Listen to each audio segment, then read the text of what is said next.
large-scale asymmetrical horror, 16 players, shifting hunter, procedural levels, deadly animals, 1 winner. That is what Hide or Die is about. Hide or Die is a large-scale asymmetrical multiplayer horror game where all the players start together in an underground bunker. After the doors slide open, the survivors flood the area looking for items, supplies, objectives, and if they choose to, the darkness. Hide or Die is of course asymmetrical horror multiplayer, and there's going to be 16 players per match. Now the game plans to launch on October of 2018 and is going to be in first person. It's going to cost you $20 US and it's only for PC. If a survivor gets too close to the darkness, it consumes them and turns them into a crazed and corrupted killer. The remaining survivors will need to set up traps, use supplies, traverse the dangerous environment, and activate fuse boxes around the level to reroute power from the bunker to the light towers. When fully powered, the tower illuminates the area and clears the darkness. The remaining survivors can choose to travel to the tower for temporary safety, store their collected items before moving on to the next section,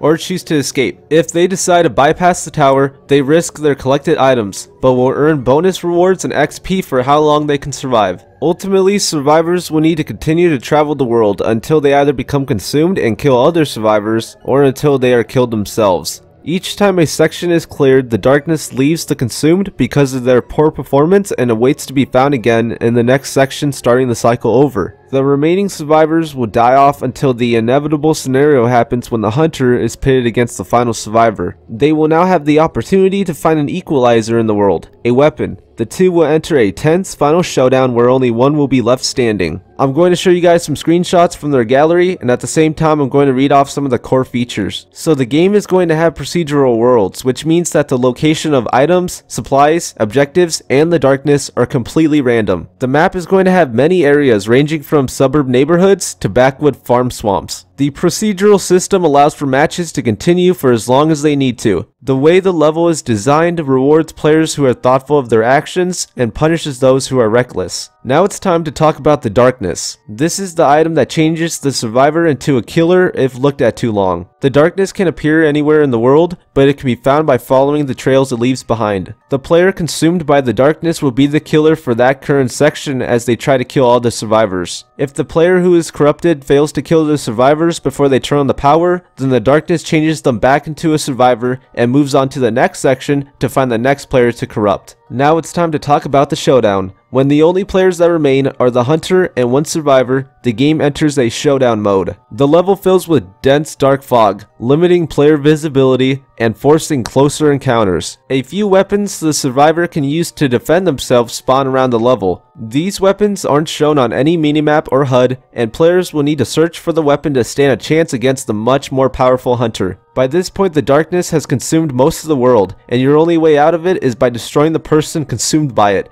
Quite possibly someone you had teamed up with to get to this point. If this is true, then a lot of friendships are going to be ruined by this game. Loot is next on our list. The items that the player can collect throughout the level are used to upgrade and unlock their clothes, survivor items, hunter weapons, skins, character traits / abilities, item effectiveness, and a lot more. It's not required to collect loot, but every little bit counts if you want to have the loadout and customization you desire. Equipment. Items like stun guns, camouflage clothes, pepper sprays, noisemakers, and traps are just some of the things that can be found in the world. Equipment can be upgraded and skilled up just as your player can be. Progression. Players will collect supplies and gain experience points based on how well they play, whether that is a hunter or as a survivor. Basically, progressing and earning XP will get you clothing items, various skins, items / weapon upgrades, and tools you can use during gameplay, such as traps. Phone. Each survivor has a phone that allows them to text chat between each other. It has a flashlight app and a map of the area. Admin messages show in the phone when players die, and the group count is updated so you always know how close you are to being the last man standing. Let's take a look at the fuse boxes. Each section will have a varying number of fuse boxes located in the world.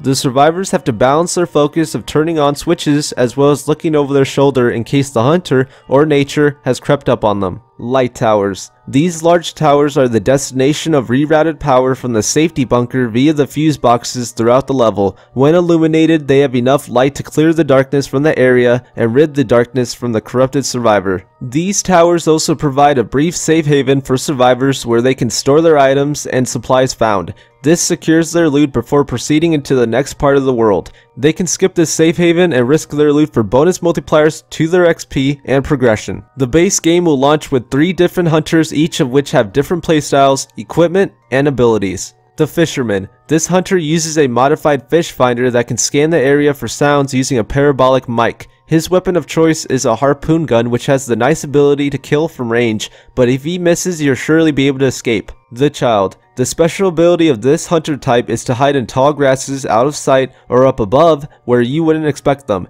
He is a more in your face melee kind of killer because of the speed and ability to leap around the environment. And finally, the Scientist. This hunter character utilizes technology in their weapons. One of their abilities is to place down electrified barriers that they can use to trap survivors into an area for a limited time.